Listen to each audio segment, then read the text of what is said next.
"I think she's lost the woman in the Hermes scarf," murmured to her husband, not bothering to lower her voice, not bothering to look away. Someone should tell her the public terminal is back that way. The Diamond Medallion Club at JFK International Airport was by design a place that made certain people feel like they belonged to a different world entirely, and made everyone else feel like a mistake that needed correcting. The air was held at a precise 68 degrees, cool enough to justify the cashmere draped over shoulders that had never known a cold commute, warm enough that the leather club chairs never felt unwelcoming to the people who were supposed to sit in them.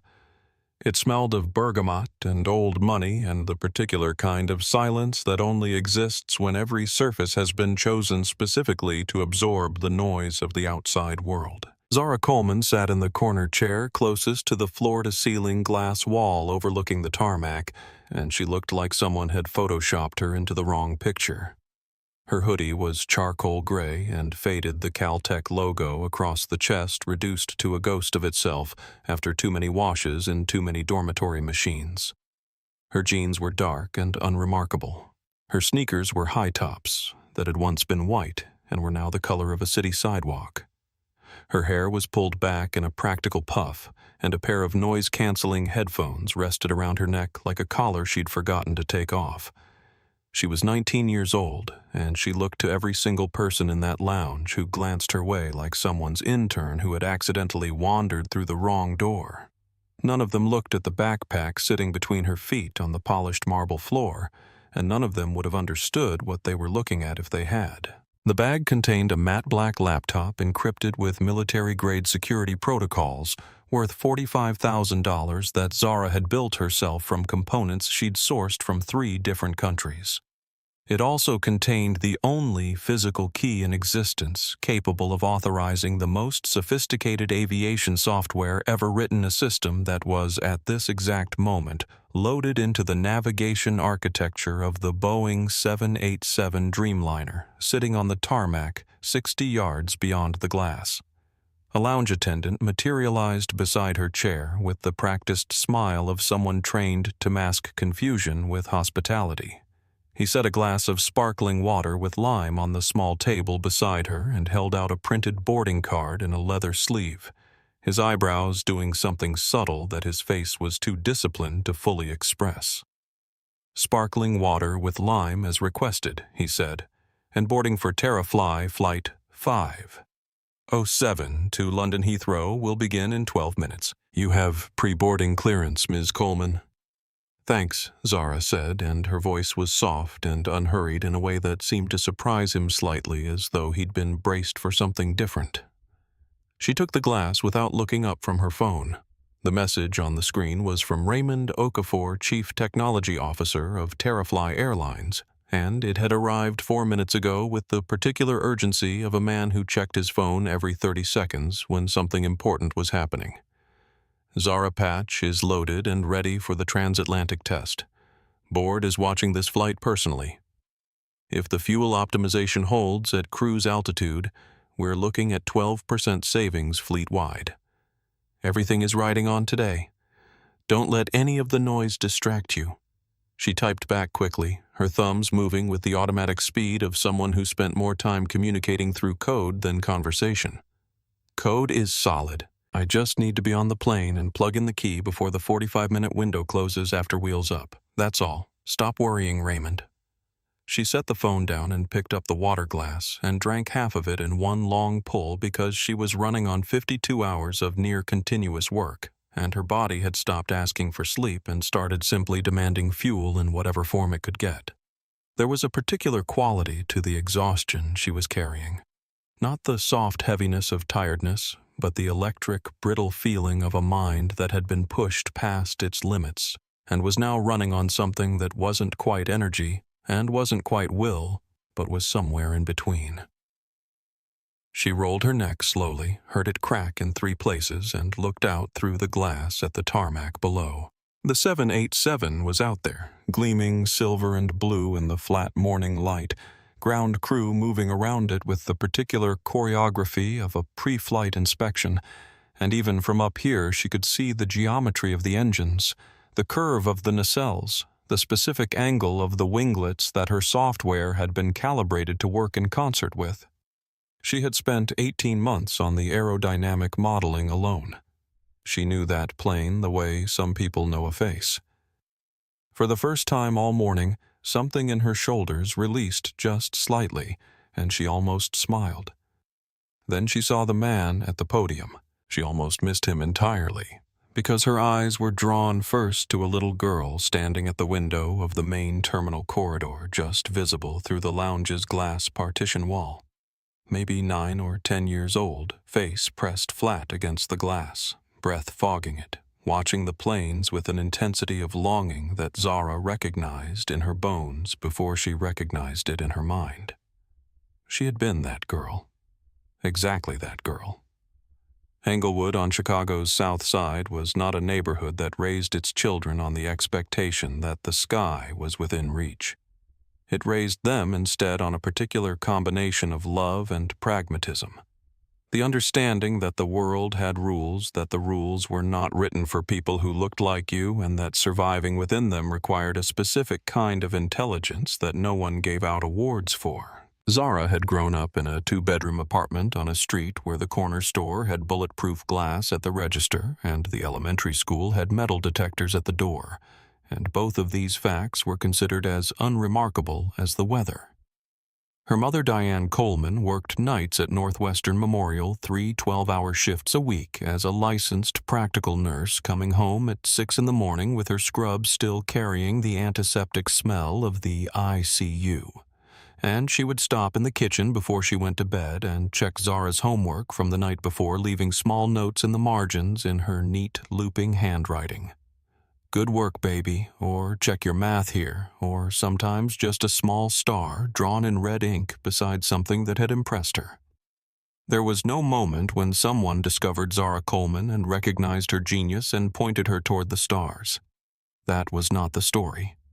The story was quieter and harder and more honest than that. The story was a girl who found a box of donated programming books at the Chicago Public Library's Englewood branch when she was 11, who checked out every single one who read them at the kitchen table after her mother left for work, and kept reading until 2 in the morning because the apartment was quiet then and the ideas were loud. Who got her first real computer from a community donation program when she was 12 and immediately began taking it apart to understand how it worked.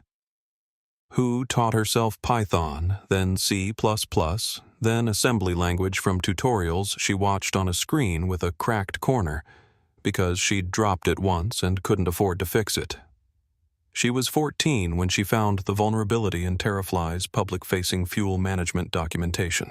She wasn't looking for it intentionally. She had been reading every piece of publicly available technical literature she could find about commercial aviation systems, which was a deep obsession she had developed after reading a book about the Gimli glider incident, a 1983 case where a Boeing 767 ran out of fuel mid-flight due to a unit conversion error, and she found the vulnerability the way you find a loose thread by pulling on something that seemed interesting and watching the whole seam come undone.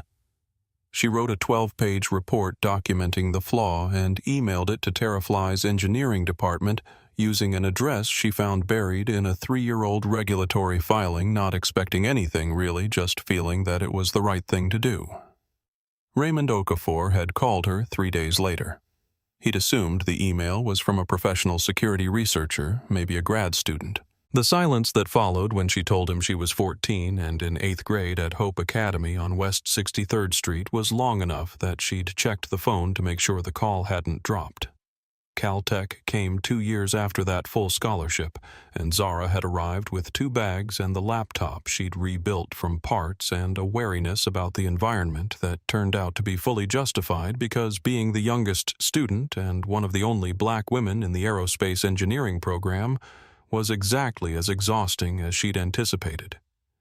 And the exhaustion was of a very specific kind, not the exhaustion of not being smart enough, which she never felt, but the exhaustion of having to prove you were smart enough before you were allowed to simply be in the room. She had left after her 2nd year, not because she'd failed at anything, but because Raymond had called again with a contract offer. Senior Systems Architect, direct hire, no internship, no probationary period. And because what TerraFly was building required someone who could think about aviation software the way it had never been thought about before, and Raymond believed and Zara believed that she was that person. Terramax had taken her 3 years to build. 3 years of architecture design and stress testing and failure modeling, and the kind of deep solitary coding work that meant she regularly lost track of days and frequently forgot to eat and once went 60 hours without sleeping because she was chasing a bug in the fuel optimization algorithm that turned out to be a single misplaced semicolon. The system connected a plane's navigation, fuel management, and engine performance into a single integrated intelligence linked to a central cloud server that allowed real-time optimization across an entire fleet. It was without exaggeration the most sophisticated piece of aviation software in commercial history. But it required a key, a physical key biometrically locked to Zara's fingerprint that had to be plugged into the plane's onboard server within 45 minutes of wheels up on its inaugural flight to authorize the system's first live operation and open the gateway between the aircraft and the central server. If the key wasn't inserted in time, Terramax would interpret the silence as evidence that the aircraft had been compromised, stolen, hijacked, attacked, and it would initiate Protocol Zero. She had built Protocol Zero herself. She knew exactly what it would do.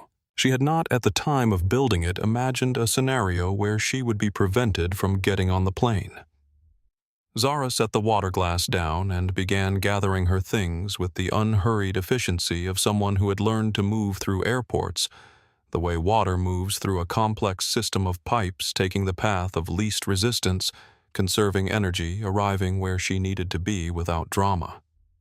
She knew how she looked. She had always known how she looked, and she had long since made peace with the gap between what people saw when they looked at her and what she actually was not, because the gap didn't matter. It mattered enormously, and the cost of crossing it every single day was something she paid in a currency that didn't have a name, but because letting it stop her was a luxury she had never been able to afford and had never wanted to afford. She had chosen the hoodie this morning because it was comfortable and familiar because she'd been coding in it for the past 2 days and changing felt like an interruption to a process that wasn't finished yet, and because some stubborn part of her believed that she should not have to perform respectability in order to be treated with basic human dignity. Her mother had told her that once, sitting at the kitchen table at 5 in the morning, still in her nursing scrubs, speaking with the quiet certainty of someone who had learned something expensive and wanted to make sure her daughter got the lesson at a discount. You are not responsible for what people assume about you. You are only responsible for who you actually are. The lounge attendant reappeared as Zara shouldered her backpack this time with a slightly different quality to his smile, something that might have been genuine. "Can we arrange a car for you in London, Ms. Coleman?" he asked. Sometimes our executive guests prefer to have ground transportation confirmed before departure. "I'm fine," she said. "Thank you." She walked through the lounge and out into the terminal corridor, and the shift in atmosphere was immediate. The cushioned quiet of the Diamond Club replaced by the particular acoustic texture of a major international airport at 7:45 in the morning, the overlapping announcements and rolling luggage, and the 1,000 small collisions of thousands of lives moving in parallel. She walked through it with her headphones still around her neck and her mind already at 30,000 feet, already thinking about the sequence she would run once she was seated. The precise steps of the key insertion protocol she had rehearsed in her head so many times that she could perform them in her sleep. The corridor curved and opened, and she could see Gate B22 ahead, and that was when she heard it, the low, powerful rumble of the 787's engines doing their pre-departure checks. A sound that moved through the floor and up through the soles of her sneakers and into her chest like a second heartbeat. And it made her smile in spite of everything, because that sound was the sound of her work made real 3 years of late nights and lost weekends, and stubborn, obsessive problem-solving, translated into something that could lift 300 people off the ground and carry them across an ocean. The smile lasted approximately 4 seconds, Because at the podium of Gate B-22, standing with his feet planted wide and his four-striped epaulets catching the morning light, was a man whose whole posture said, "I own this space in a language that needed no translation." And even from 30 feet away, even before he turned his head, even before he saw her, Zara felt something shift in the air between them. The specific, familiar atmospheric pressure change that preceded a certain kind of encounter. She had felt it before. She knew what it meant. She kept walking anyway because stopping was never an option she gave herself.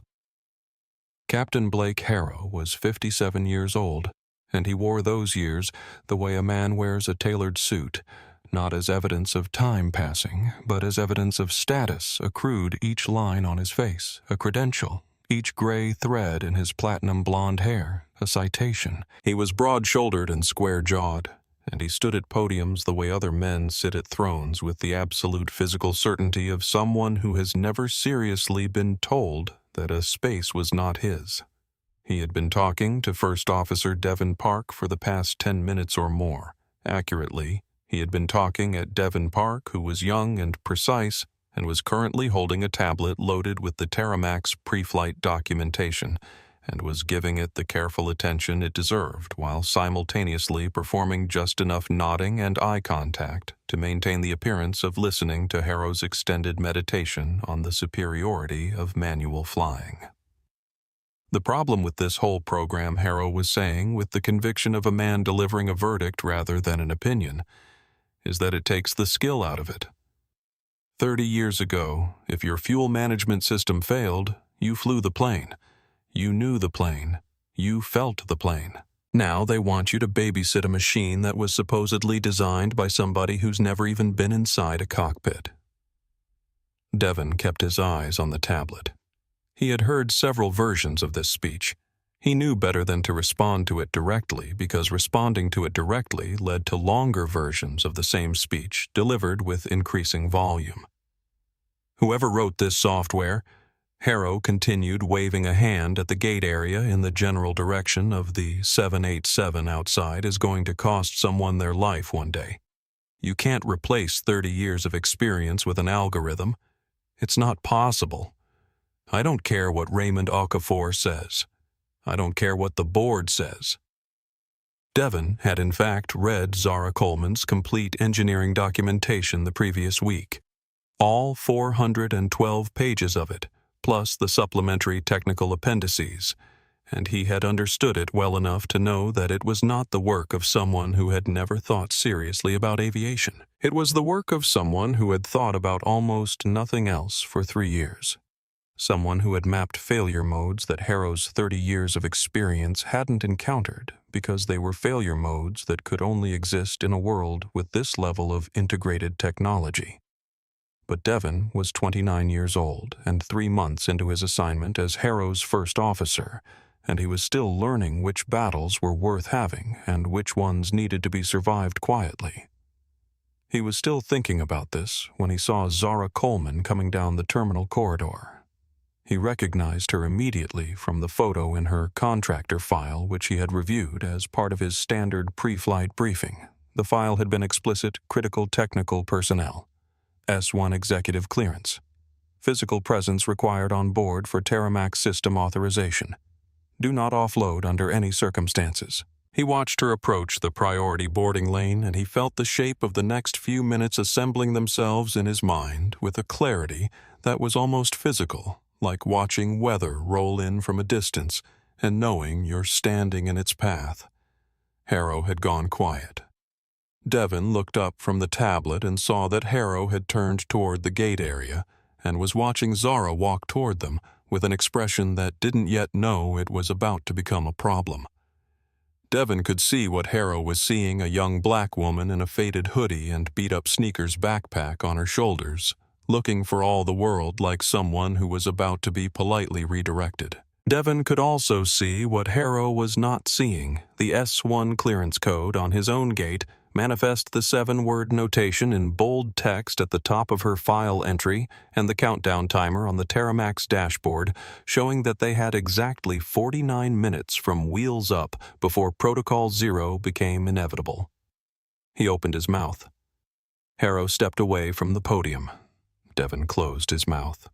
There was a version of Blake Harrow's life in which he was simply a man who had worked very hard and gotten very good at something genuinely difficult, and that version was true, and it deserved its acknowledgement before anything else did. He had started flying at 22 in a Cessna 172 over the flat agricultural geometry of central Ohio, and the moment the wheels left the ground on his first solo flight, he had felt something click into place inside him that had never clicked out again.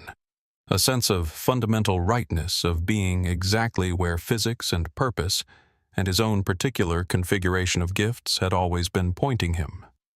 He was a natural aviator in the way that some people are natural swimmers or natural mathematicians, not because it was effortless, but because the effort felt like the right kind of effort, the kind that sharpens rather than depletes. He had spent the next 3 decades learning the sky with an almost monastic dedication. He had flown small regionals and then mid-sized domestics, and then long-haul transatlantic routes for Terrafly, accumulating hours and ratings and commendations, with the steady patience of a man who understood that excellence in his field was a thing that had to be built year by year, flight by flight, like a wall laid one careful brick at a time. He had been genuinely good. He had been for a long period excellent.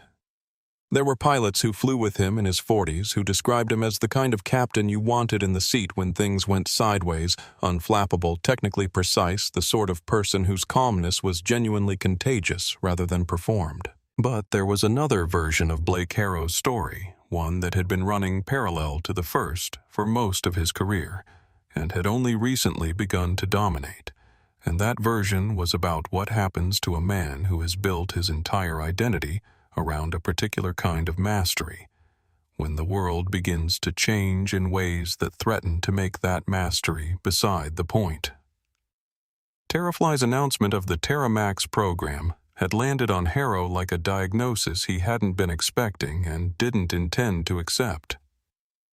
Not because the technology was necessarily bad, he wouldn't have admitted it then, but there was a part of him that understood in the abstract that fuel optimization software and integrated navigation systems were the future of commercial aviation.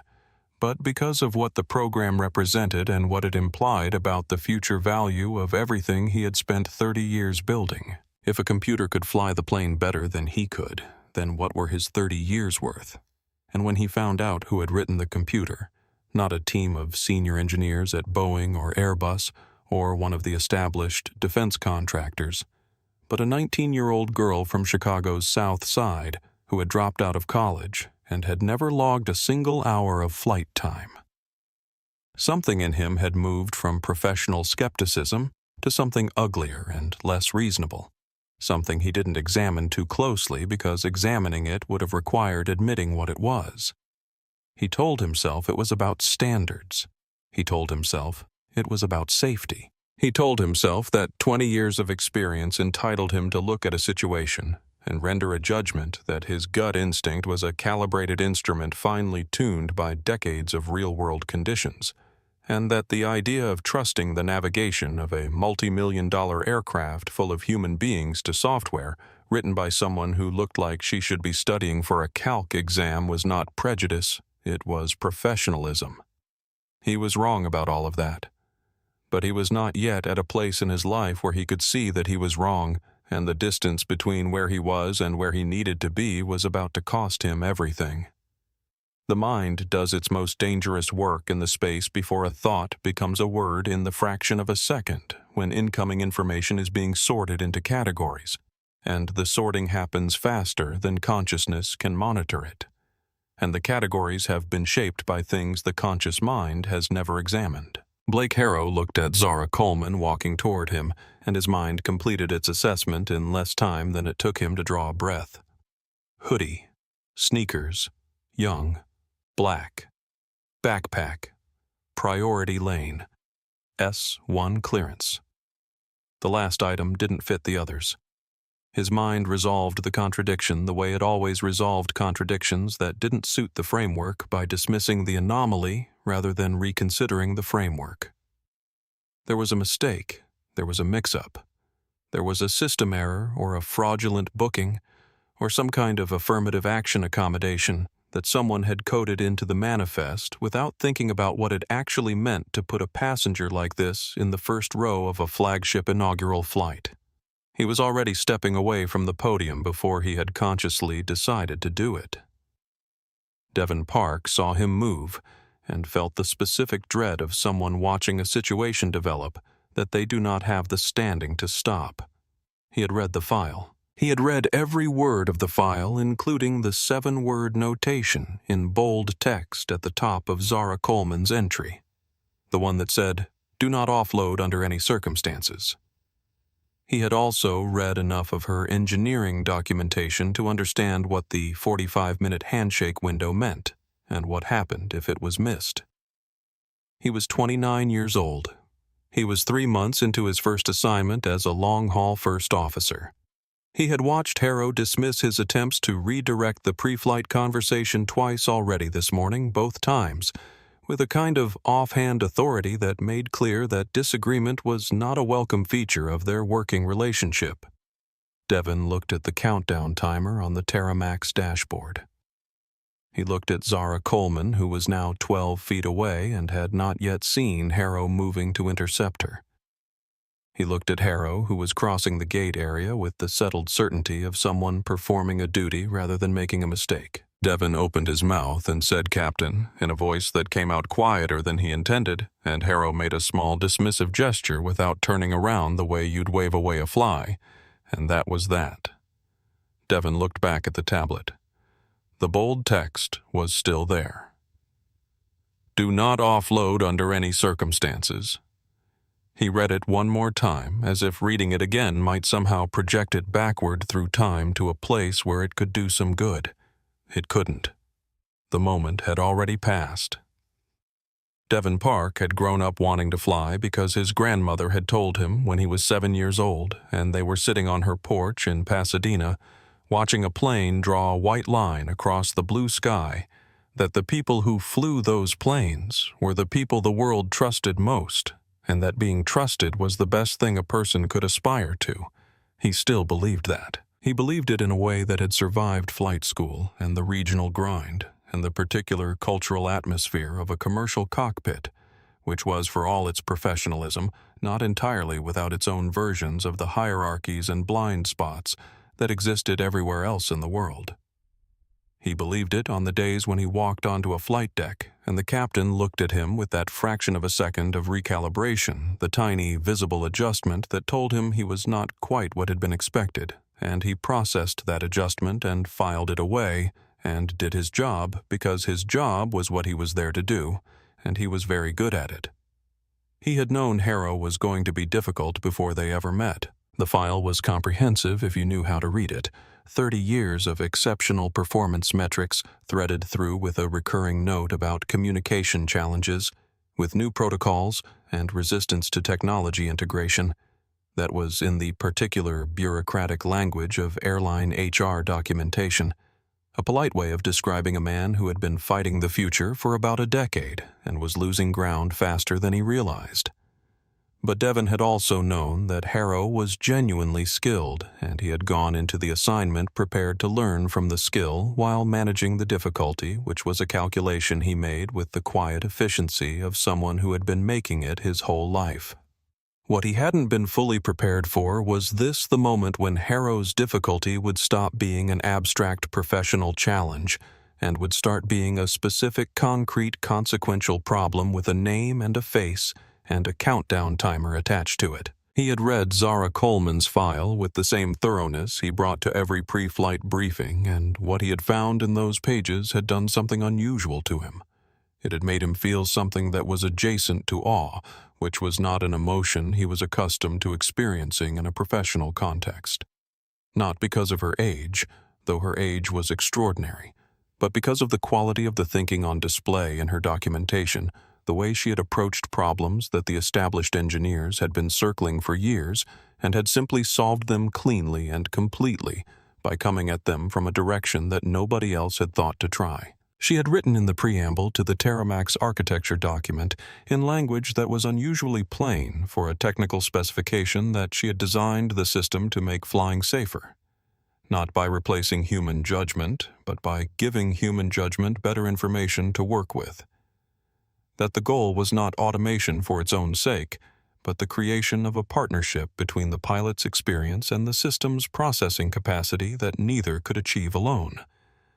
Devon had read that paragraph 3 times. He was thinking about it now as he stood at the gate podium and watched Harrow position himself in front of Zara Coleman, with the physical language of a man who had already decided how this was going to go. And the particular helplessness Devon felt in that moment was not the helplessness of someone who didn't know what was right, but of someone who understood exactly what was right and also understood with a precision that was its own kind of pain. Exactly how much standing he had to act on that understanding. 3 months. He had been in this assignment for 3 months. The captain was the authority in a commercial cockpit in a way that was not metaphorical. It was regulatory, structural, built into the foundations of how aviation operated, and the mechanisms for challenging that authority existed on paper in a way that they did not always exist in practice, especially when you were 3 months in and the captain had 30 years and the culture of the cockpit was what it was. Devon looked at the countdown timer on his tablet. 47 minutes from wheels up. He looked at the notes field on Zara's manifest entry, the bold text he had been looking at all morning. He looked at Harrow's back. He made a choice. He was not in that moment proud of it, and he would not be proud of it later, and the weight of it would sit with him for a very long time afterward, in a way that taught him something important about the cost of silence and about the things you tell yourself to justify the choices you make when acting on what you know is right carries a price you're not sure you can pay. He looked back at his tablet. He said nothing, and the gate area held its breath. Zara reached the priority boarding lane and held out her boarding pass to the gate agent, a woman whose name badge read Sarah Ewan, and whose expression had the specific quality of someone trying to complete a straightforward task while a weather system developed directly to her left. The scanner beeped. Sarah's screen updated. Everything was exactly as it should be. Name confirmed, seat 1. A confirmed, S1 clearance, confirmed, pre-board authorization confirmed, and Sarah was just beginning to reach for the leather sleeve to return the boarding pass when a shadow fell across the podium. Hold on. The voice was the voice of someone who expected the world to stop when he spoke to it, and the world at gate B22 obliged because it generally did. Zara looked up. Blake Harrow was standing between her and the jet bridge door with his feet planted at shoulder width and his arms crossed and his expression carrying the particular confidence of a man who was certain he was performing a service rather than causing a harm.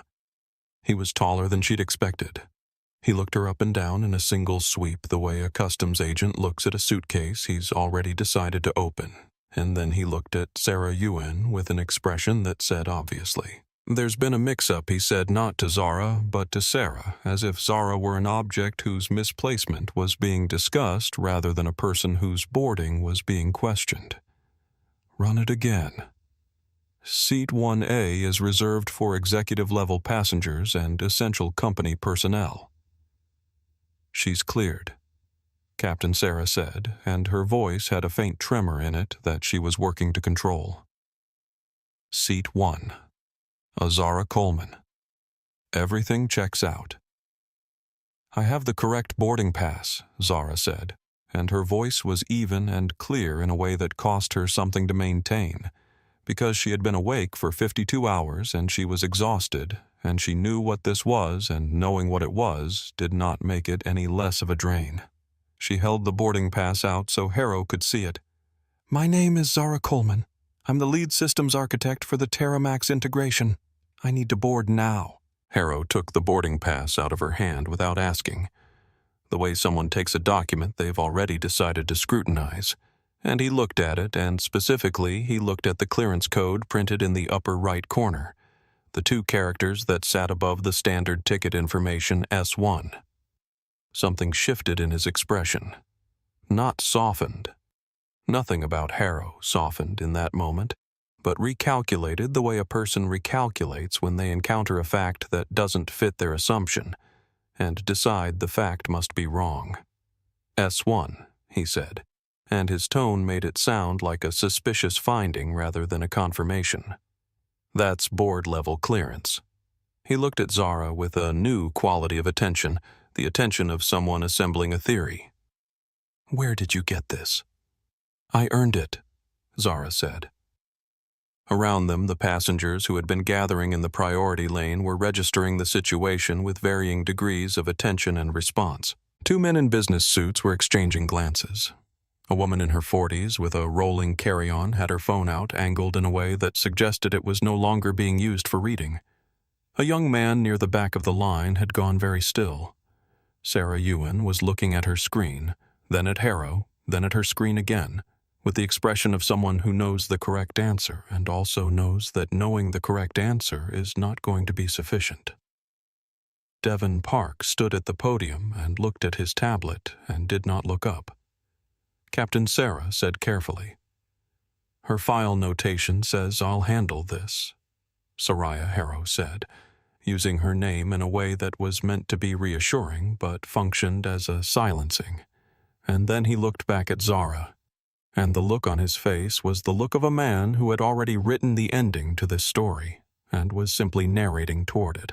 There was a specific kind of exhaustion that Zara Coleman had been managing since she was approximately 11 years old, and it had nothing to do with sleep deprivation and everything to do with the ongoing labor of existing in spaces that had been built at every level for someone else, and having to expend energy every single day on the work of just being there without apologizing for it. She had learned over years of practice that the most effective response to this particular kind of attack was not anger, because anger, even righteous anger, even anger with every justification in the world behind it, would be used against her. And it was not compliance, because compliance, even strategic compliance, had a way of becoming permanent if you weren't careful, but a very specific form of calm that she thought of privately as building the room. The act of maintaining your own dignity so completely and so visibly that anyone watching could see exactly who was doing what to whom. She stood straight. She kept her voice level. She stated facts. My name is Zara Coleman, she said. I am the lead systems architect and principal engineer for the Terramax software integration on this aircraft. I hold an S1 executive clearance granted by Terrafly's board of directors. I have a confirmed first-class ticket for Seat 1A on this flight, which is the only flight today on which the Terramax system's inaugural handshake protocol can be completed. If I do not board this aircraft, there will be a technical consequence that will affect not just this flight, but every Terrafly aircraft currently running Terramax. I am telling you this as a statement of fact, not a negotiation. Harrow looked at her for a moment with the expression of a man who has just heard something technically impressive and completely unpersuasive. Systems architect, he said, and he repeated it in the tone of someone reading a punchline. You. He glanced at the waiting passengers with the specific audience-seeking look of someone who wants to share a joke. She's a systems architect, folks. A few people looked away. A few didn't. Captain. Devon Park's voice came from the podium, quiet and careful, and Harrow turned his head just slightly, not enough to fully acknowledge it, but enough to indicate he'd heard. The file notation on Ms. Coleman's entry is, I said I'd handle it, Devon. The words were mild and absolute at the same time, and Devon went quiet. Harrow turned back to Zara and delivered the line that had been building in him since the moment he'd seen her coming down the corridor. The line that expressed the thing he'd been thinking since he first heard about the Terramax program, and who had written it. The line that came from the deepest place in him, where the fear about obsolescence and the assumptions about belonging and the 30 years of accumulated authority had all been pressed together under pressure until they had compressed into something hard and sharp and ugly. Listen, he said, leaning forward slightly, lowering his voice just enough that it felt almost confidential. almost like he was doing her a favor. "I don't know what kind of lottery you won or what box somebody needed to check to put you on this manifest, but I am the captain of this vessel, and I am the one who decides who gets on this plane. And my job is to protect these passengers. And my gut tells me that a teenager in a hoodie with an S1 clearance she didn't earn is not the person I want in the first row of my aircraft." "I did earn it," Zara said quietly. "Walk away," he said. "Find a seat in the departure area. We'll sort out the paperwork issue from London." At the back of the priority lane, the woman with the phone had stopped pretending she wasn't recording. An older man near the front, silver-haired, wearing a well-cut coat, cleared his throat and said, "I think there might be a misunderstanding here in the tone of someone who was deeply uncomfortable and felt that someone should say something, and Harrow turned to him with the full force of 30 years of practiced authority and said, 'Sir, this is a security matter. I'd ask you to step back, please.' And the older man stepped back and the gate area went quiet again, in that particular way where everyone has an opinion and no one has the power." Zara stood in the silence. She was very still and very straight, and her face was composed in the way a face is composed when it has had a great deal of practice at this specific composition. Inside, she was calculating. "Captain Montgomery," she said, and caught herself because that wasn't his name, and the slip told her something about how tired she was, and she reset. "Captain Harrow, I need to tell you something, and I need you to hear it as information rather than a challenge, because it is information, and it is important." Harrow crossed his arms and waited with the expression of someone humoring a delay. "If this aircraft departs without me on board, the Terramax system will reach its handshake window 45 minutes after wheels up without receiving an authorized key signal. When that happens, the system will initiate Protocol 0. That means the aircraft's navigation and throttle will be moved to a restricted flight envelope. It means the system will broadcast a compromise alert to the central server. And it means that every other Terrafly aircraft currently running Terramax will receive a quarantine signal from that central server." She paused. "That is not a prediction. That is not a warning. That is a technical description of what the software I built will do. I am telling you because I believe you should have complete information before you make a decision." The gate area was very quiet. Harrow looked at her for a long moment, and then he did something she had not entirely anticipated. He laughed. Not a surprised laugh or an uncertain laugh, but a full performative laugh pitched to Carrie, designed to communicate to everyone within earshot that what he had just heard was not a technical briefing but a performance of some kind. "She has the keys to the plane," he announced to the waiting area in general, spreading his hands like a man sharing good news. "Somebody get this girl a cape." He turned to Sarah Ewan, and his voice dropped back to the register of a man issuing instructions. "Close the jet bridge. Remove her from the manifest. I'm not taking this flight up with a security risk in the first row.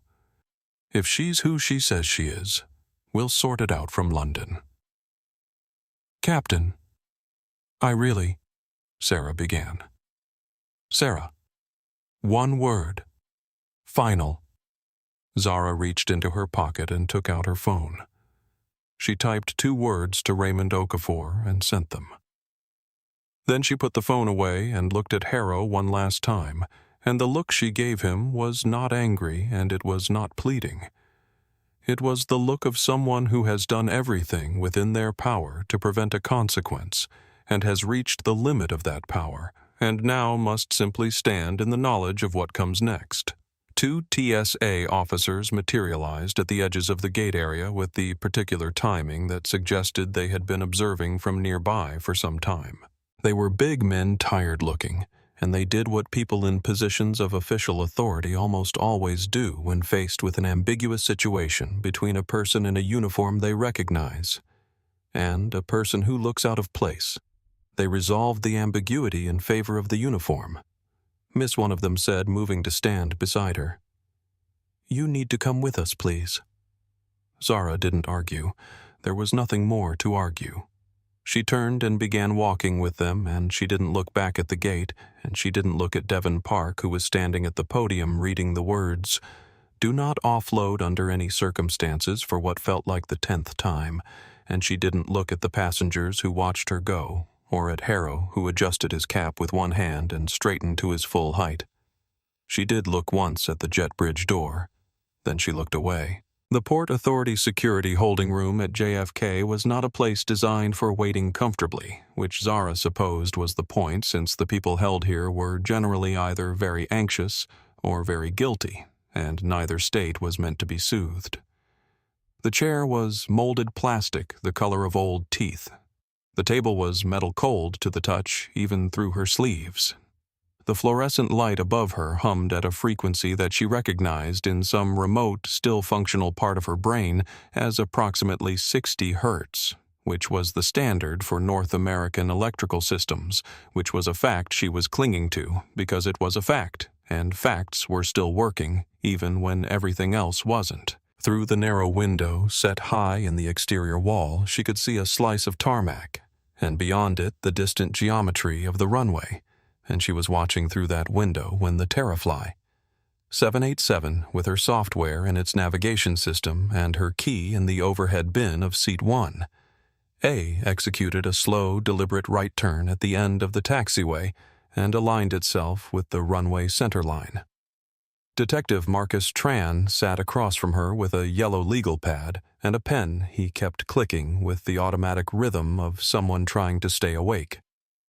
He was a man in his early 50s who wore the particular expression of someone who has seen enough strange things that new strange things no longer surprised him but still required documentation. He had been asking her in a patient and not unkind way to explain again why she had been agitated at the gate, why she had said things about the plane being unable to fly without her, and whether she had any documentation to support her claim of employment with Terrafly Airlines. Zara answered his questions in the same even tone she used for everything, and she was aware in some distant part of her mind that she was performing a version of calm that she did not fully feel, because underneath it she was very tired and very angry, and there was a specific kind of grief that came with being treated as a problem to be managed rather than a person to be listened to. A grief she had been living with for long enough that she knew how to carry it without it showing on her face. Her phone rang. Raymond Okafor. She looked at the phone. She looked at Detective Tran, who made a small gesture indicating she could take the call. She answered. Zara. Raymond's voice was tight in the way voices get when someone is trying to manage a situation that is already past the point of management. Tell me you're on the plane. I'm in security holding, she said. Harrow pulled me off the manifest. He called me a security risk. The silence on the other end lasted long enough that she could hear in the background the ambient sound of Terrafly's operations center in Dallas, the controlled hum of a room full of screens and people, and the particular tension of a system being monitored very carefully. I can call the tower, Raymond said finally. I can get a hold order on the flight right now. I have the authority. No, Zara said. Zara. No. She kept her voice very steady. If you stop the flight from the ground, this becomes a system malfunction story. Harrow spends the next year telling everyone that Terramax grounded a plane because of a glitch, and he gets to be the hero who was right to be skeptical, and nothing changes. She paused. Let the flight go, Raymond. Let the system do what the system does. Let the consequences be in the air where everyone can see them. She was aware as she said it that this was not the only reason. The other reason was less rational and more honest, and it was this: she was 22 hours past the limit of her patience, and she was sitting in a room that smelled of institutional cleaner because a man with a platinum blonde haircut and 4 gold stripes on his shoulder had looked at her and decided she wasn't real, and there was a part of her that was tired enough and human enough to want the weight of that decision to land exactly where it belonged. She didn't say that part out loud. The fleet, Raymond said quietly. The cascading lockout if the flagship triggers Protocol 0 while linked to the live network, I know, she said. I designed it. I can fix it remotely if I have my laptop and a hardline connection. I just need someone to get me out of this room." She looked at Detective Tran, who was no longer clicking his pen and was watching her with an expression that had shifted from patient documentation to something more attentive. Through the high window, the 787 had turned onto the runway, and as she watched, its engines spooled up to the particular brightness of a sound that could not be mistaken for anything else, and the plane began to move and accelerate, and then lift the nose rising with a grace that made no sense given the weight involved. And in seconds it was climbing and shrinking, and then it was just a shape against the pale morning sky, and then it was gone. Zara watched the empty sky for a moment. Then she turned back to Detective Tran and said, "I'm going to need my laptop, and I'm going to need to leave this room. How quickly can we make that happen?" At 32,000 feet over the North Atlantic, the world looked exactly the way Blake Harrow believed the world should look, orderly and vast and very far below, with him above it. The 787 had climbed out of JFK beautifully exactly as he had known it would, because beautiful takeoffs were something he delivered reliably and had been delivering for 3 decades, and now the aircraft was trimmed and steady at cruise altitude, with the autopilot engaged and the Atlantic spreading out beneath them like something vast and indifferent. And the morning light through the cockpit windows was doing the specific thing it did at this altitude, gold and clean and unfiltered by the atmospheric haze that muddied everything below 25,000 feet. "Look at that," Harrow said, settling back in his seat with the particular satisfaction of a man arriving somewhere he belongs. "You don't get that from the ground." Devon Park was looking at his instruments. He had been looking at his instruments with great concentration since they had climbed through 10,000 feet, and the concentration was not entirely about the instruments. In the corner of the Terramax display panel, the large LCD screen that had replaced the old analog gauges and that Harrow regarded with the same fondness he might have regarded an uninvited guest, a small amber indicator had been cycling quietly since approximately 7 minutes after takeoff. Devon had noticed it immediately. He had been calculating since he noticed it how to address it in a way that would result in a productive response from the man in the left seat. He had not yet identified such a way. "She's drinking a little heavy on the fuel side," Harrow observed, glancing at the fuel flow gauge, "but she's smooth. Best air I've felt in months, actually." He reached forward and touched the yoke lightly, the way someone touches something they love. "You feel that she wants to fly. The machine wants to fly.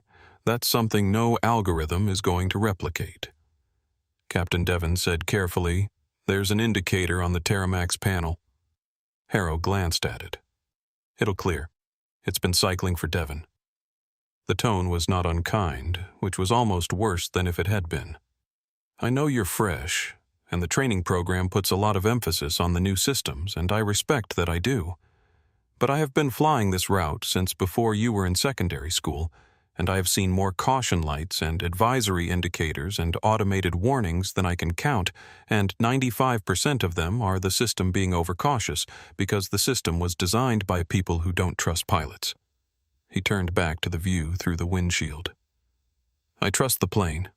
I trust my hands. We're fine." Devon looked at the Terramax display. The amber indicator had shifted. It was now red. In the lower right corner of the screen, in text that was small but very clear against the dark background, it read, "Handshake required. Key authorization window 1247 remaining." Devon looked at the text. He looked at Harrow, who was looking at the horizon. He looked back at the text. 12 minutes and 47 seconds. He thought about Zara Coleman sitting in a security holding room at JFK because Blake Harrow had looked at her and decided in less time than it takes to draw a breath that she couldn't be what she said she was. He thought about the 412 pages of engineering documentation he had read, and the paragraph about the partnership between human judgment and system intelligence, and the 7-word notation in bold text on her manifest entry that Harrow had never read. He thought about what happened at Zero. He opened his mouth. "Captain," he said, "I think we should." But Harrow was pointing at something outside the window and saying something about the cloud formation to the south, and the moment passed, and Devon sat with the knowledge of what was coming and the terrible leaden feeling of a man watching a clock run down. The sound that Protocol Zero made when it initiated was not dramatic, and that was perhaps the most unsettling thing about it. A single clean-tone musical, almost like a tuning fork being struck, followed by a silence in the cockpit. Avionics that felt different from ordinary silence, because it was the silence of systems that had been speaking to each other every millisecond, suddenly stopping. Then the main display screen turned red. Not orange, not amber, not the cautionary yellow of a system advisory. Red full and solid like a stop sign, and across it, in white text that was large enough that there was absolutely no possibility of misreading it. Protocol Zero initiated. Handshake authorization expired. Switching to restricted flight envelope. What in the Harrow leaned forward, his expression cycling from confusion to irritation to something that was trying not to become concern. "Clear it. Enter the override." "I'm trying," Devon said already on the keyboard. "Override requires an authorization code that use mine. Alpha 739er. Devon typed it. The screen displayed authorization denied. Architectural key required. Harrow grabbed the keyboard himself and typed the code again harder, as if the pressure of the keystrokes would change the response. It didn't. The first physical sensation came approximately 8 seconds after the screen went red. The throttle levers, which had been set to the precise cruise position, began to move backward of their own accord slowly and smoothly, and with a mechanical inevitability that was genuinely disturbing. The way things that are supposed to respond to human input, but aren't responding to human input, become disturbing. Harrow grabbed the levers. They continued moving backward anyway, not violently, but with the gentle, implacable force of a system following its own instructions. "Engines are rolling back," Devon said, reading the gauges with the focused calm of someone who is using professionalism as a container for panic. "N1 coming back to 70%. Thrust is being limited." Harrow shoved the levers forward with both hands, and the physical effort of a man who has been flying manually for 30 years and believes that his hands are enough. The levers didn't move past the detent point. It was as if an invisible bar had been placed across the throttle quadrant, not with force, but with a quiet, absolute certainty. "Push past it," Harrow said. "I can't," Devon said. "The system is overriding manual input on the throttle. The flight management computer is restricting engine output." The aircraft began to descend. It was not a dive, and it was not turbulence, and it was not anything that the flight attendants in the back would be able to identify as mechanical failure. At least, not yet. It was a slow, deliberate loss of altitude, a few hundred feet per minute. The calculated drift of a system that had concluded it could not maintain cruise altitude on restricted thrust, and was adjusting the flight envelope accordingly, finding the altitude at which the aircraft could maintain stable flight with the engines limited, which was approximately 10,000 feet, rather than 32,000. "We're descending," Harrow said, and his voice had changed. Something had gone out of it. "Why are we descending? I didn't tell it to descend. The system thinks the aircraft has been compromised," Devon said, and his voice was steady in the way that voices get steady when the person speaking has spent a long time preparing to say something that was going to be hard to say. "It thinks the pilots have been neutralized. It's implementing the hostile takeover protocol limiting thrust so the aircraft can't be used as a weapon, bringing it to a holding altitude, preparing to squawk the hijack code to ATC." Harrow stared at his first officer. The color had begun to leave his face in the way color leaves a face when the body is redirecting resources to processes it considers more urgent. "I am not a hijacker," he said. "I know," Devon said. "But the system doesn't know that. because the key that would have told it that was in the overhead bin of seat 1A. He paused for exactly 1 second. The key that belonged to the engineer you pulled off the manifest this morning. The cockpit radio crackled with the tense voice of their ATC controller asking Flight 507 to confirm altitude and heading, and Harrow looked at the transponder panel and saw the number that was now cycling in the squawk field. 7,500, the universal code for aircraft hijack, and the full understanding of what he had done descended on him the same way the aircraft was descending not all at once, but in a slow and absolute and unstoppable way. In TerraFly's Operations Center in Dallas, the moment that Flight 507's icon on the main board turned from green to red was the moment that Raymond Okafor had been dreading and calculating and trying to prevent since he'd received Zara's 2-word text 4 hours earlier, and the dread was not lessened by the fact that he had seen it coming. The Operations Center was a large room designed to manage complexity at scale with a curved wall of screens showing the global TerraFly network, and a floor of workstations staffed by dispatchers and controllers and systems monitors who were at any given moment tracking the position, fuel state, weather exposure, and operational status of 147 aircraft on routes covering 62 countries. It was the kind of room that was built to handle crises, and the people who worked in it were the kind of people who had been trained to treat a crisis as a problem with a solution rather than a problem with a weight. But what happened in the 7 minutes following Flight 507's Protocol Zero initiation was not exactly a crisis in the familiar sense, which was part of what made it so disorienting. The Flight 507 icon went red. The system logged it. Raymond noted it, and the floor continued operating normally for approximately 45 seconds because one red icon on a board of 147 green ones was unusual but not unprecedented. Then Flight 203 inbound from Frankfurt went red. Then Flight 88 eastbound over the Pacific. Then Flight 341 climbing out of Miami. The mechanism was exactly what Zara had engineered it to be, which was in the current circumstances both technically elegant and catastrophic. The Terramax central server having registered a compromise event on the master node, the flagship inaugural flight whose successful operation was meant to validate the entire network, had initiated a digital quarantine automatically revoking the operating certificates of every aircraft running Terramax software until the threat could be assessed and cleared. It was doing what it was designed to do. It was protecting the healthy planes from the potentially infected one. It was logical and it was thorough, and it was at this moment transforming the main board of TerraFly's Operations Center into something that looked like a city being eaten by a virus, one green light at a time, going red.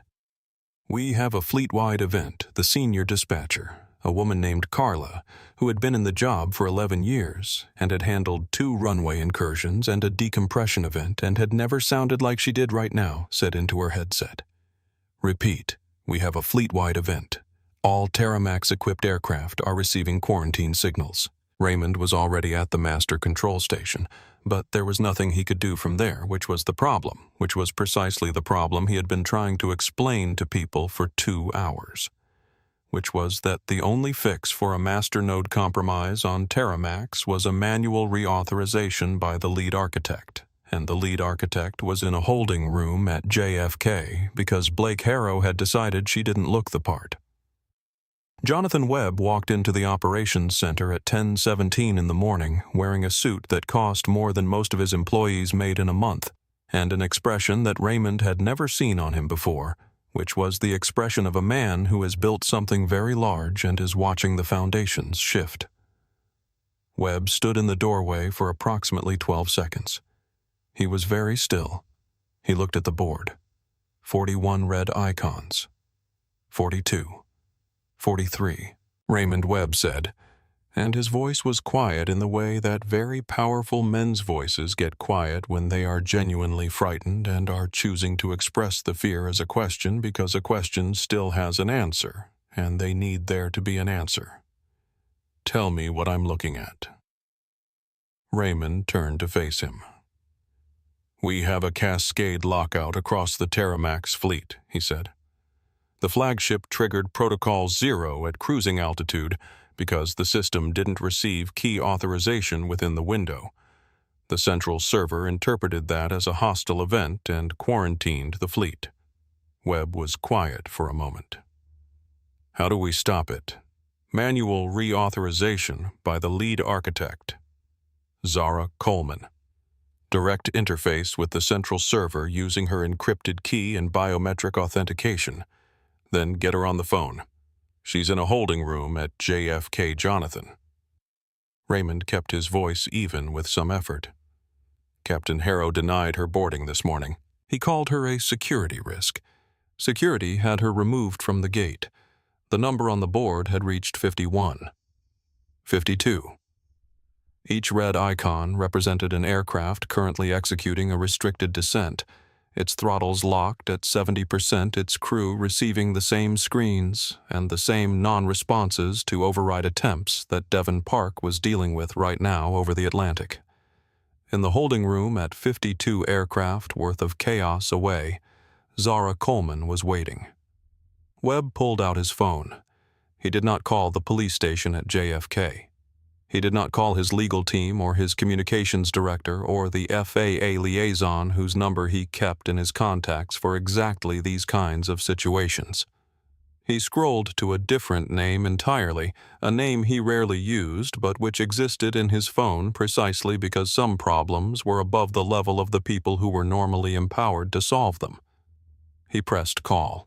Detective Marcus Tran had, in the course of a 23-year career with the Port Authority Police, encountered many things he would not have predicted, and he was a man who had made his peace with the fundamental unpredictability of his profession, so he did not consider himself the sort of person who was easily surprised.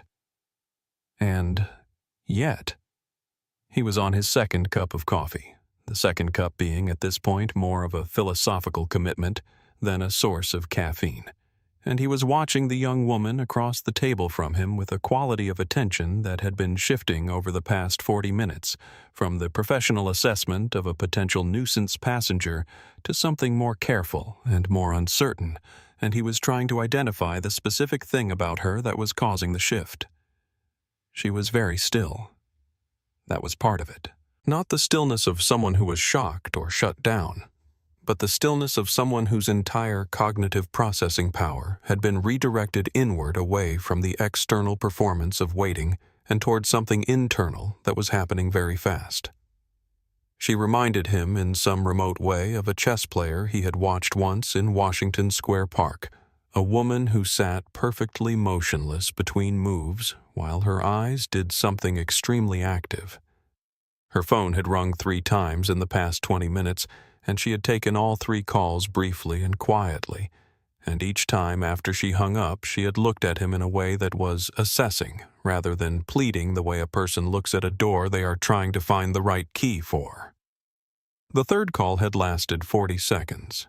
After it ended, she set the phone down on the table face up and said, "Detective Tran, how familiar are you with Terrafly Airlines' Terramax system?"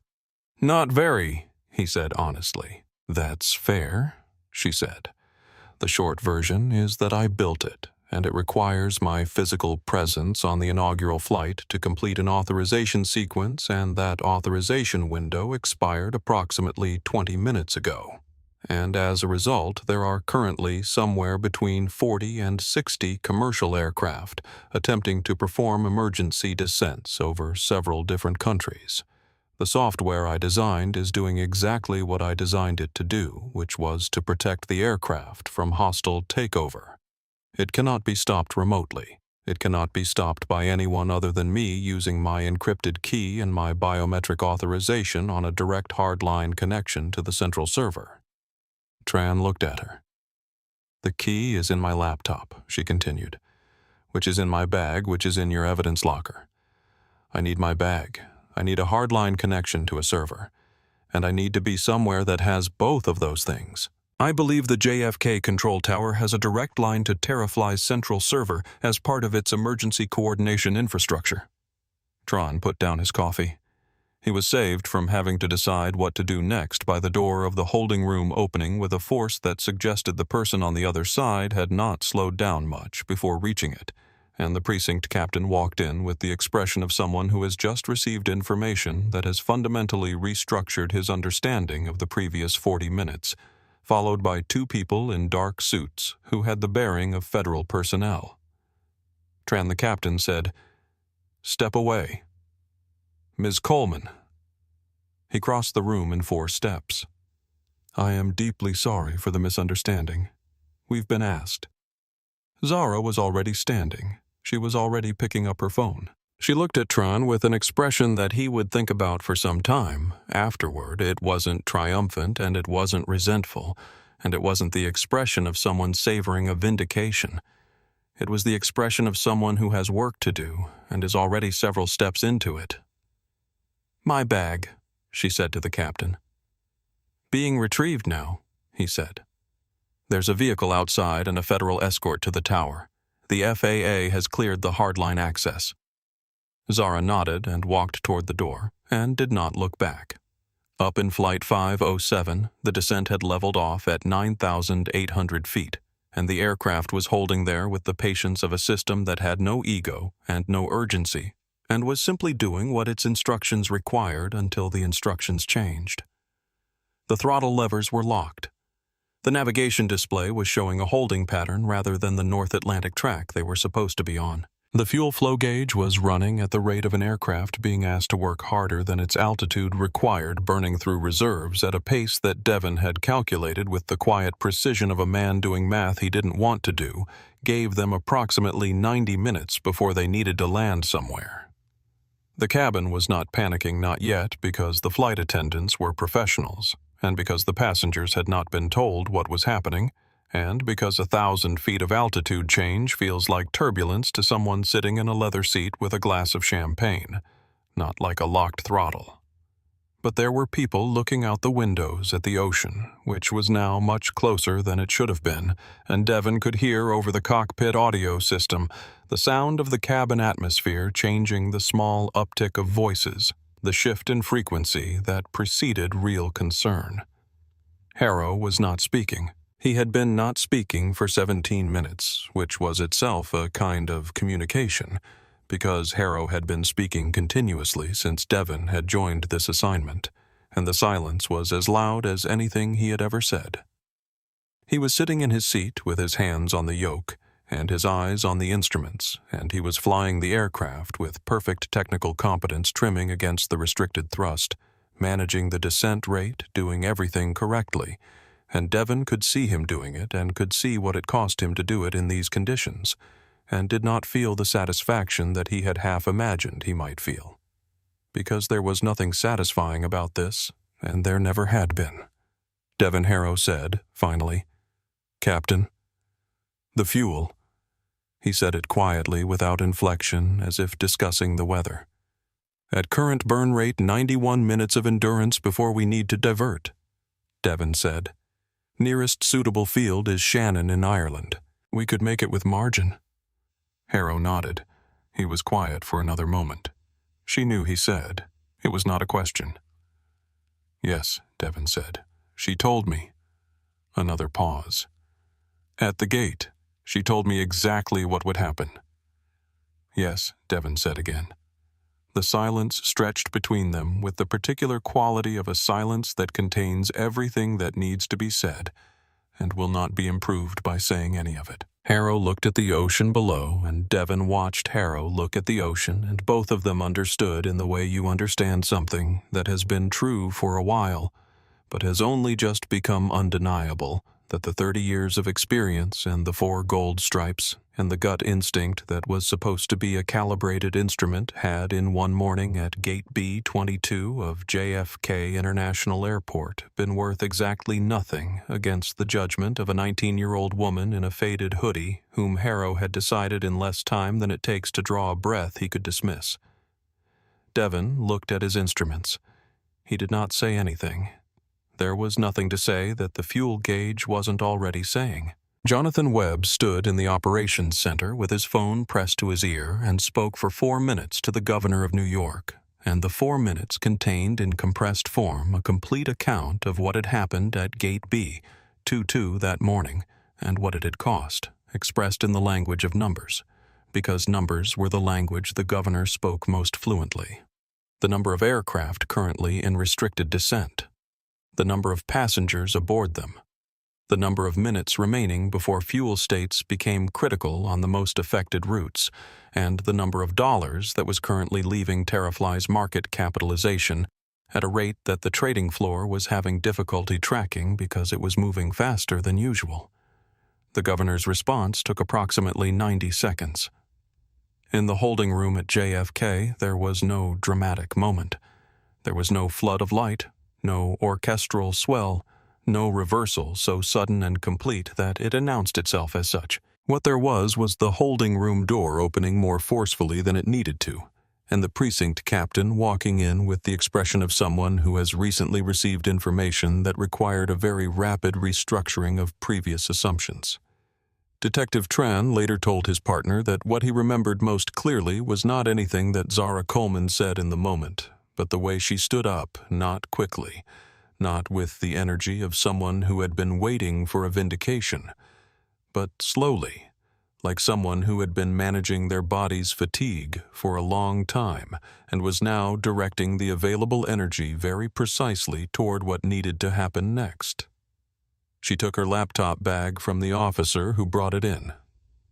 She checked the bag's contents without visible urgency, running her fingers over the laptop's surface in a gesture that looked almost like reassurance, the way you check for something you need to know is still there. She looked at Detective Tron once, and the look contained no anger and no particular satisfaction, which he later decided was the most interesting thing about her, not the skill or the knowledge, both of which were extraordinary, but the complete absence of any interest in having the moment be about anything other than the work that needed doing. The federal escort moved her through JFK's service corridors at a speed that required the agents flanking her to modify their pace to match hers, which was the pace of someone who had already mapped the route in their head and was executing rather than navigating. In the operations center in Dallas, Raymond Okafor watched the incident counter on his screen. 58 affected aircraft, and called Zara's cell phone and got her voicemail because she was already moving, and put the phone down and looked at the main board and waited because there was nothing else to do. The board did not change. The red icons held their positions over their respective coordinates, descending slowly, burning fuel, their crews managing the situation with the competence of trained professionals doing their best in conditions that their training had not covered, because no one had trained for this, because this had not, until this morning, been a possible scenario. In the cockpit of Flight 507, Devon Park heard the ATC controller's voice change register slightly. The controlled tension of someone who has just received information that has altered the picture, and the controller said in a tone that was carefully neutral. Flight 507, be advised, we are working to resolve the situation. Please maintain current flight envelope and standby. Harrow looked at his first officer. Working to resolve, he repeated. Devon nodded. She's coming, Harrow said. It was not a question, but it was not entirely a statement either. It was something between the two. Something that only exists when a man is in the process of understanding something he should have understood before and is still finding the shape of it. I believe so, Devon said. Harrow turned back to the instruments. He made a small adjustment to the trim. He was very precise about it, the precision of someone doing the one thing that remains within their power when everything else is not. The fuel gauge ticked downward, patient and indifferent, the way time works when there is nothing you can do about it. Below the aircraft, the Atlantic waited. The JFK control tower was a concrete pillar, rising 178 feet above the airport's surface, and from the cab at the top, the glass-enclosed workspace where the controllers sat and the radar screens lived and the airspace over one of the world's busiest airports was managed with a concentration that left no room for anything incidental.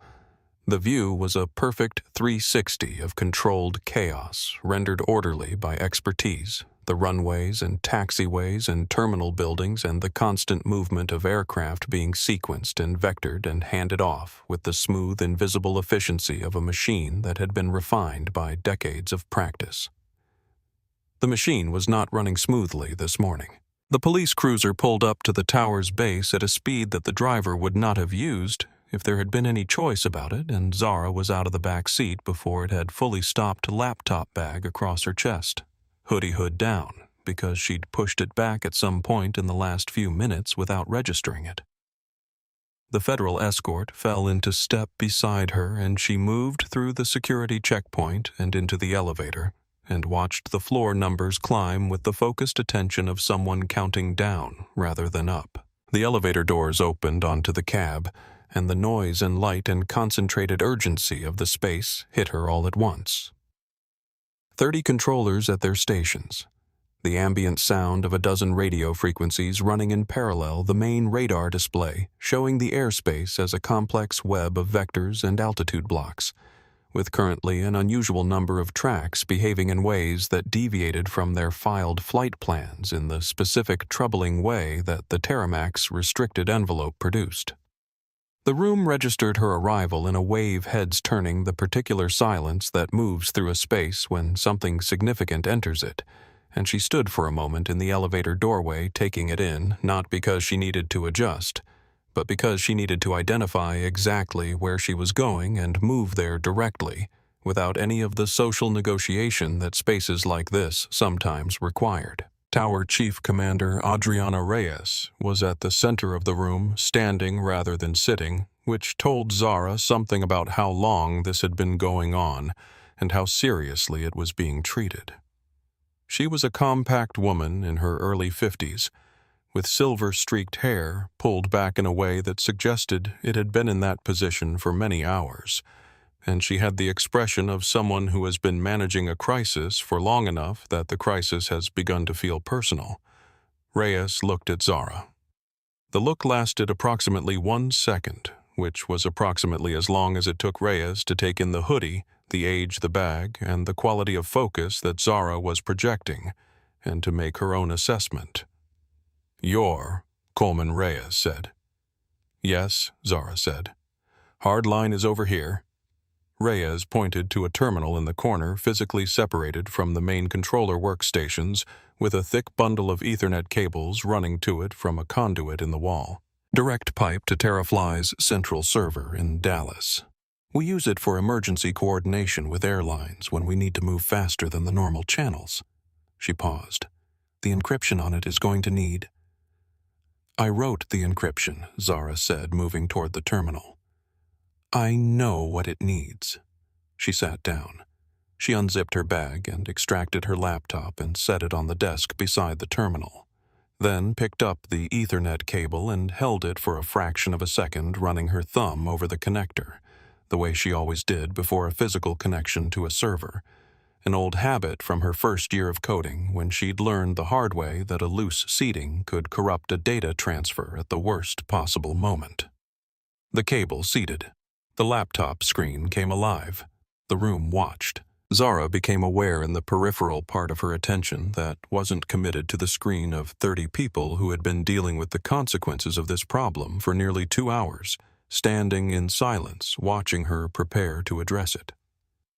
She had performed under observation before investor presentations, board reviews, the particular scrutiny of rooms full of people who had been prepared to dismiss her. But this was different because this was not about demonstrating competence to people who doubted it. This was about 61 aircraft and the people inside them, and whatever anyone in this room thought about her was in this moment genuinely irrelevant. She put her hands on the keyboard. Her fingers were trembling. Very slightly, barely visible, the micro-tremor of 54 hours awake and adrenaline withdrawal and the particular physical cost of the morning she'd just had. She looked at her hands for 1 second and registered the trembling and did not try to stop it, because the part of her that did this work wasn't in her hands.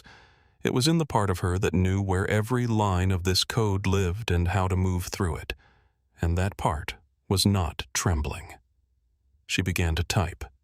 The first thing Zara did was not what anyone watching expected her to do, which was to begin immediately addressing the aircraft in distress. Instead, she spent 4 minutes doing nothing visible, or rather doing something that looked like nothing from the outside, which was reading. Pulling up the server's current state, reading the logs tracing the cascade sequence from the moment Protocol 0 had initialized on Flight 507 through to the current state of the fleet, and understanding exactly what the system was doing and why and what she needed to do to change it. The room tried not to communicate its impatience with varying degrees of success. Commander Reyes stood behind Zara at a respectful distance that was closer than it would have been for anyone else because this was her facility and her responsibility. And she was not the sort of person who ceded control of her space without positioning herself to understand what was happening in it. She watched the data scrolling across Zara's screen and understood perhaps a quarter of it, and trusted on the basis of the speed and certainty with which the young woman's eyes moved across it, that the rest was being read and processed at a rate she wasn't going to match. "Talk to me," Reyes said. "What are we looking at? The server didn't just lock the autopilot," Zara said, not looking up, her voice carrying the quality of someone thinking through a problem in real time and allowing the thinking to be audible because it helped. Protocol 0 designated the entire fleet as potentially hostile. The server is now actively managing the aircraft toward landing, not waiting. It's choosing diversion airports based on distance and runway length and weather, and some of those choices are not good ones. There's a 777 over the Pacific that it's currently trying to vector toward an airport with a runway that won't handle its landing weight. A controller across the room made a sound that was not quite a word. "Can you override the individual aircraft?" Reyes asked. "I can't override the server from the outside. That's the point of the architecture. It was designed to be impossible to hack externally because the threat it was designed against was external. I'm going to have to convince it from the inside that the threat event never happened." Zara paused, fingers still moving. "I need to re-authenticate the master node. I need to make the server believe that I am physically present on board Flight 507 and am completing the handshake. But I'm not on Flight 507. I'm here. So I need to create a location ghost spoof the GPS signature of my connection to match the flight's current position and make the server think I'm sitting in seat 1A. Reyes was quiet for a moment. "You're going to hack your own plane." "I'm going to convince my own plane that I'm where I'm supposed to be," Zara said. "It's not a hack. It's more like a letter of apology." The controller, who had been tracking Flight 507's position, looked up from his station. 507's fuel state is getting into the uncomfortable range. If we don't have an altitude and thrust restoration in the next 30 minutes, they're going to have to divert to Shannon." "I know," Zara said. "Give me the 30 minutes. The young controller at the station closest to the hardline terminal had been watching the code on Zara's screen with the intensity of someone who was trying to understand something they were witnessing but didn't have quite enough knowledge to fully parse. And what he was experiencing was something he would describe later as watching someone play an instrument they'd clearly made themselves, not just knowing how to play it, but knowing why every piece of it existed, moving through it with a fluency that was different from skill and was closer to authorship. Zara pulled up the Terramax server architecture from a directory that she navigated from memory without looking at any documentation, with the sureness of someone who knows their own house in the dark. She located the authentication pathway. She began constructing the spoof, not a simple location signal, but a layered verification package that would satisfy every one of the server's authentication requirements. GPS coordinates, matching Flight 507's current position system, timestamps consistent with an in-flight connection. Biometric data drawn from her local security hardware, and the encrypted key signature that could only come from her specific hardware key. The server pushed back. Twice in the first 8 minutes, the authentication package was rejected with error codes that Zara read and diagnosed without pause, modifying the package each time to address the specific rejection reason, rebuilding and resubmitting with the patient efficiency of someone who had anticipated resistance and had responses ready. On the third attempt, the server's authentication protocol began to process rather than immediately reject, and Zara went very still in the way that people go still when they are listening to something that has no sound. The controller tracking flight 507 said quietly, "507's altitude has stopped dropping." Zara didn't look up.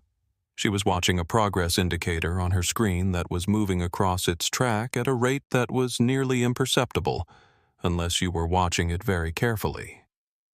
"It's accepting the authentication," she said, and her voice was level, and no one in the room who heard it would have known from the voice alone how much was balanced on that bar, moving across the screen, but they could see her face, and the face told them something about what it had cost to get here.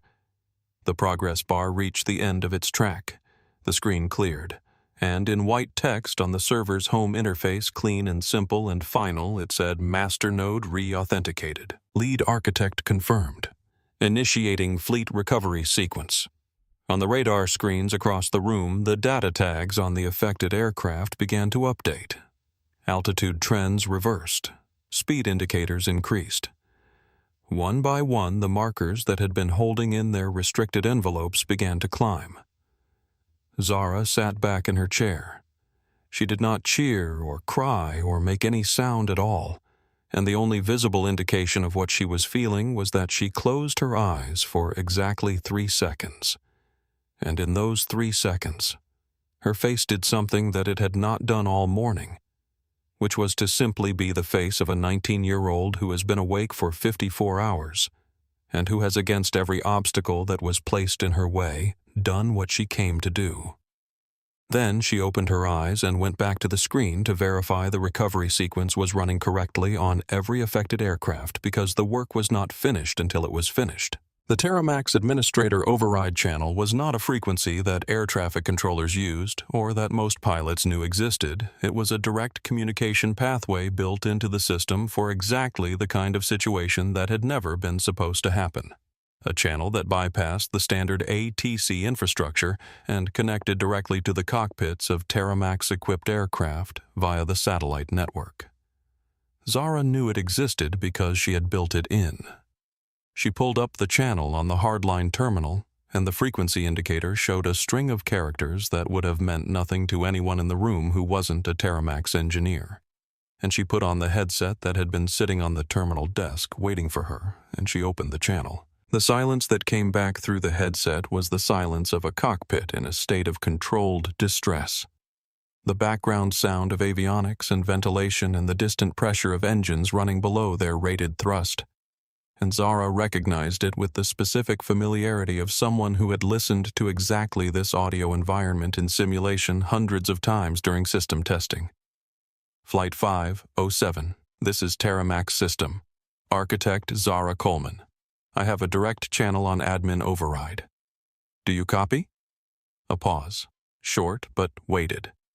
Then Devon Park's voice and the quality of it told her the whole story of the past 90 minutes in 3 words. We copy, Zara. First Officer Park, what's your current fuel state and altitude holding at 9,800? Fuel state is tight, maybe 60 minutes of endurance left if we can't restore thrust. We've been trying everything. I know, she said. Recovery sequence has been initiated from the server side. The fleet quarantine is lifting. But Flight 507 is the master node and needs a manual cockpit authentication to complete the restore.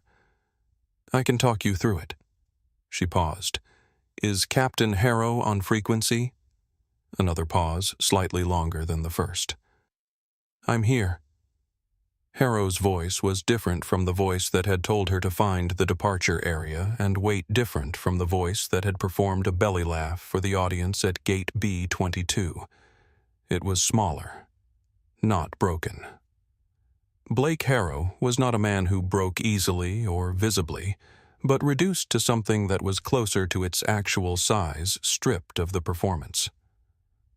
Captain Harrow, Zara said, and her voice was professional and even and contained no inflection that could be read as anything other than the voice of an engineer addressing a problem. I need your help completing the cockpit authentication. The recovery sequence I've initiated from the tower will restore your autopilot and engine control, but the final step requires a manual confirmation from the flight deck. Tell me what to do, Harrow said. It was 4 words. They were not an apology, and they were not an acknowledgement of what had happened at the gate, and they were not a concession of anything beyond the immediate practical reality that he needed her expertise, and she had it. But they were also in their smallness, in the complete absence of the authority and certainty that had characterized every word he'd spoken that morning, something that Zara heard and noted and filed away without comment, because the work came first, and had always come first. She walked him through the confirmation sequence, a specific set of manual inputs on the flight management computer that would serve as the cockpit-side handshake and complete the reauthentication loop. The sequence was simple, designed to be executable even by a stressed crew under pressure, and she narrated it step by step in the clear, unhurried cadence of someone who had rehearsed explaining it, because she knew that the scenario in which it needed explaining would not be a calm one. Devon Park executed each step and confirmed. His voice was steady, and the steadiness of it was something she heard clearly. Then she said, Captain Harrow, I need you on the overhead panel for the final step. Circuit breakers, FM1 and NavCom upper left cluster. A brief silence. I have them, Harrow said. On my mark, I need you to pull both simultaneously.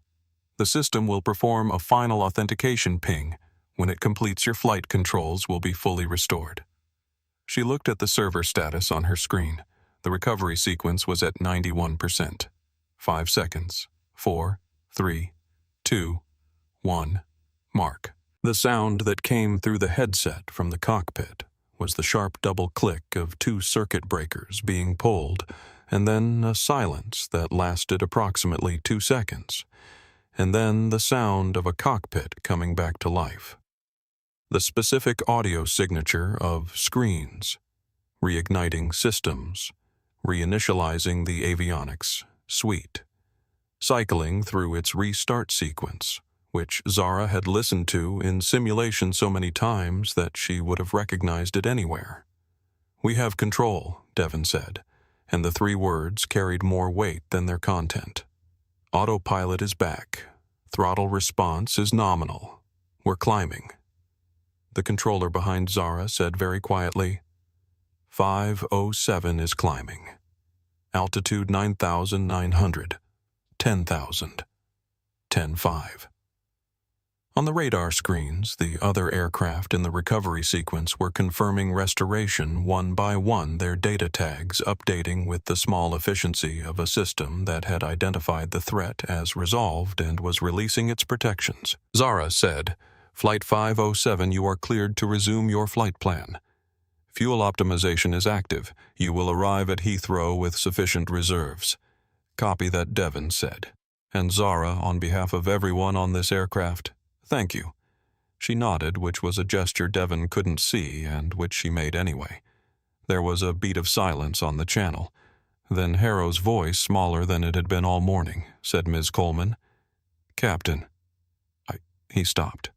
The word was a beginning without a continuation. A door opened onto a silence that he didn't know how to fill. The aircraft is under control, he said finally. We are proceeding to London. I know, Zara said. Fly safe, Captain. She reached up and removed the headset and set it on the desk with a quiet precision, and the channel still open carried the ambient sound of Flight 507 resuming its route across the Atlantic, engines restored to cruise thrust altitude, climbing back toward where it was supposed to be. The recovery of the Terrafly fleet took 11 minutes from the moment Zara completed the master node reauthentication to the moment.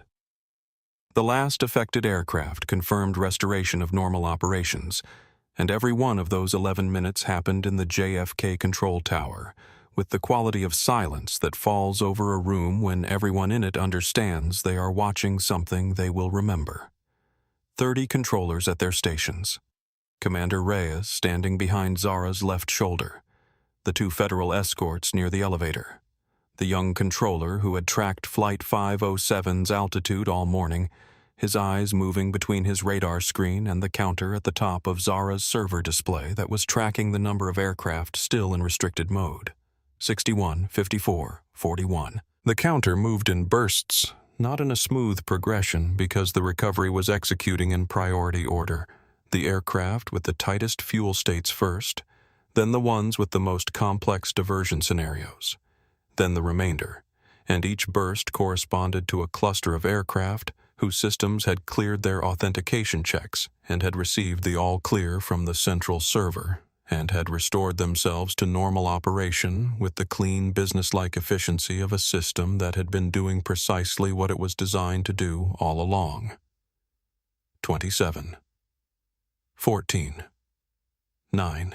On the radar screens, each aircraft's data tag shifted from the amber of a restricted operation to the clean white of normal flight, and the controllers who had been managing those aircraft through the emergency descent and holding sequences were receiving their confirmatory messages and logging the restorations, and in some cases simply sitting back in their chairs for one moment with the specific quality of physical release that comes after sustained tension. 4. 2. 1. The final aircraft, A767, on a domestic route out of Denver that had been the last to trigger and was therefore the last to clear, updated its tag at 12:04 in the afternoon, and the counter at the top of Zara's screen reached 0, and she looked at it for 1 second, and then ran a final verification scan across the fleet data, checking each aircraft's status individually, with the thoroughness of someone who has learned not to trust a summary when she can check the details. The check took 4 minutes. The room waited. Then she closed the scan window, and she logged out of the server connection, and she unplugged the Ethernet cable and coiled it and placed it back on the desk with the same precision she'd used to pick it up, and she put her laptop back in its bag and zipped it closed. She stood up. Adriana Reyes put a hand on her shoulder. And it was not the hand of someone offering congratulations. It was the hand of someone who had stood in the same room and watched the same problem and understood what it had taken to solve it and wanted to communicate that understanding without requiring it to be put into words, because some things lose something in the transition to language. You realize Reyes said that you just saved the airline. I fixed what was broken, Zara said. I should have been on the plane. Yes, Reyes said. You should have. The young controller who had been tracking Flight 507 all morning was looking at his radar screen watching the 787's track curving back toward the transatlantic route. The altitude climbing back through cruise level, the speed indicators showing cruise thrust restored the whole beautiful geometry of a flight plan being executed correctly. And his expression was the expression of someone who has been afraid for a long time and is now cautiously not. He looked at Zara. She was still standing at the terminal bag over her shoulder, looking at nothing in particular with the slightly unfocused gaze of someone running a final mental check. How did you know it would work? He asked. The ghost authentication. How did you know the server would accept it? Zara looked at him. Because I wrote the server, she said. I know where every door is. I know what every lock responds to. I designed it to be unbreakable from the outside, and I was on the outside. She adjusted her bag strap. That's why I needed to be on the plane. She looked around the room one more time at the screens showing 61 aircraft now proceeding normally to their destinations at the controllers, managing the airspace with the restored efficiency of a system no longer fighting itself at Commander Reyes, who was already on the phone with the FAA, and at the terminal where she'd sat for 30 minutes and done the work that had prevented the whole thing from becoming something worse. Then she walked to the elevator. Behind her, someone began to clap one pair of hands, starting slowly, and then another. And then the room was applauding with the unselfconscious relief of people who have been holding their breath for 90 minutes and have been given permission to exhale, and the sound followed Zara into the elevator, and she stood in it with her bag and her hoodie and her 54 hours of exhaustion and listened to it until the doors closed. She did not smile precisely, but something in her face which had been very controlled all morning released slightly in the way a face releases when it is finally alone, and she leaned back against the elevator wall and closed her eyes.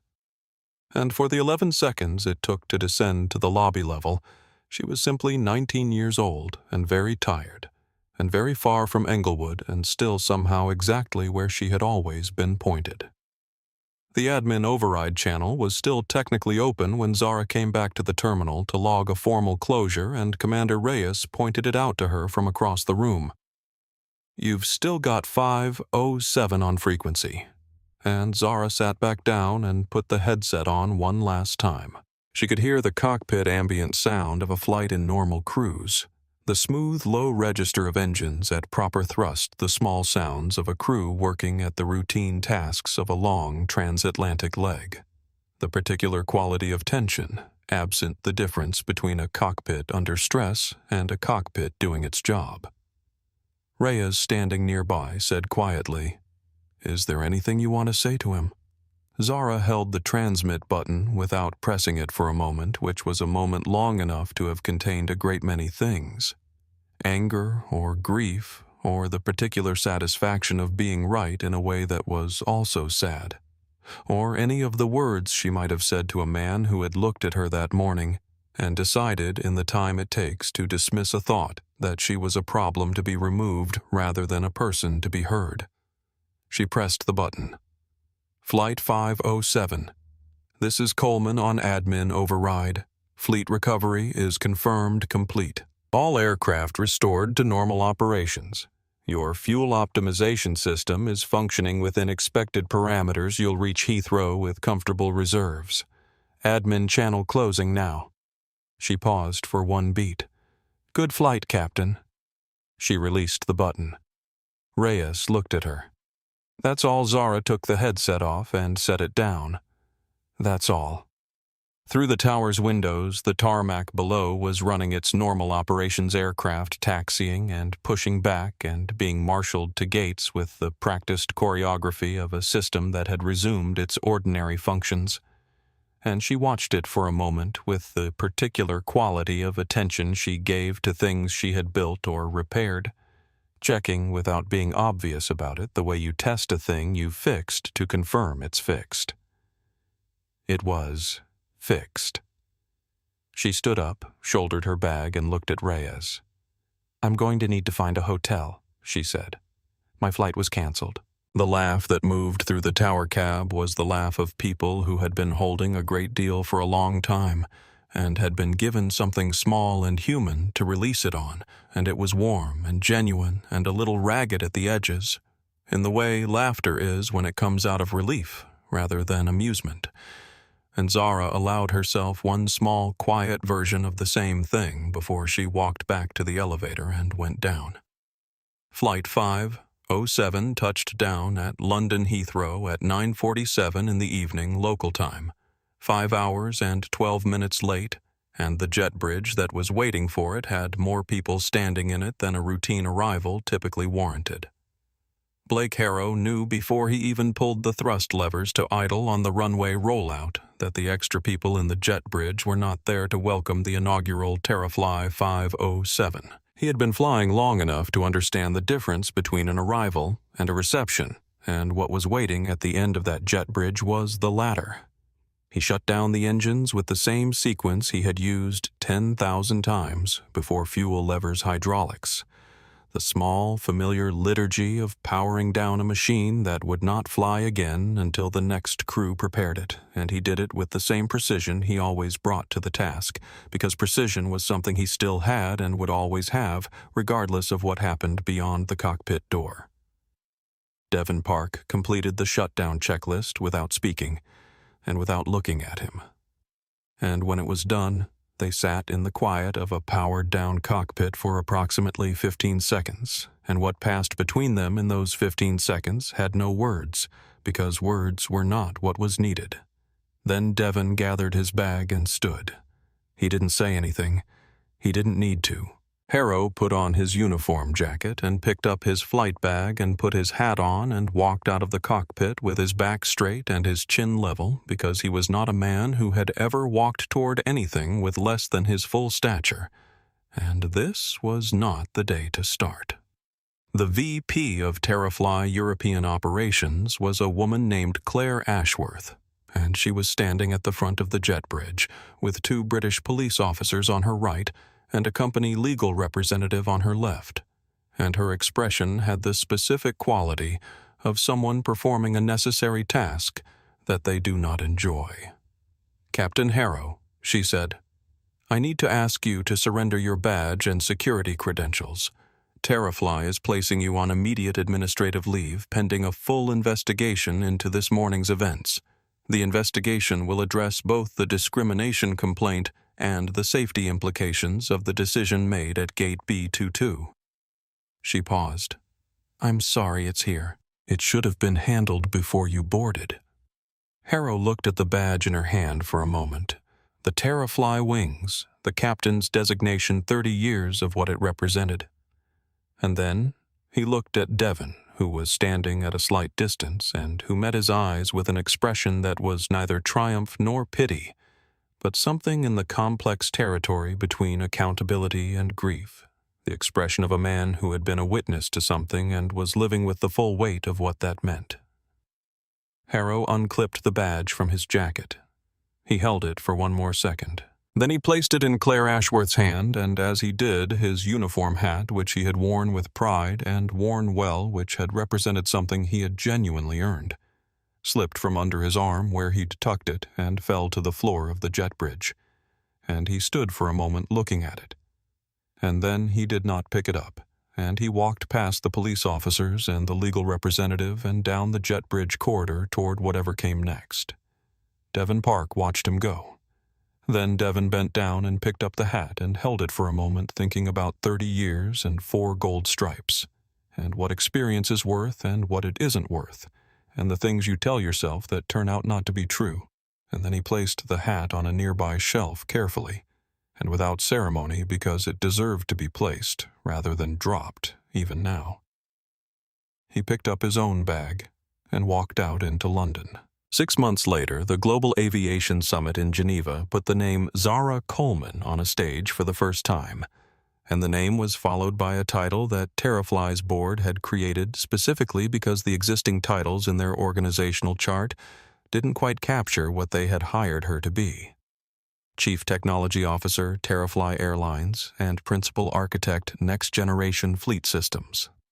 She was the MC, noted the youngest person ever to hold a C-suite position at a major commercial airline by a margin of 11 years.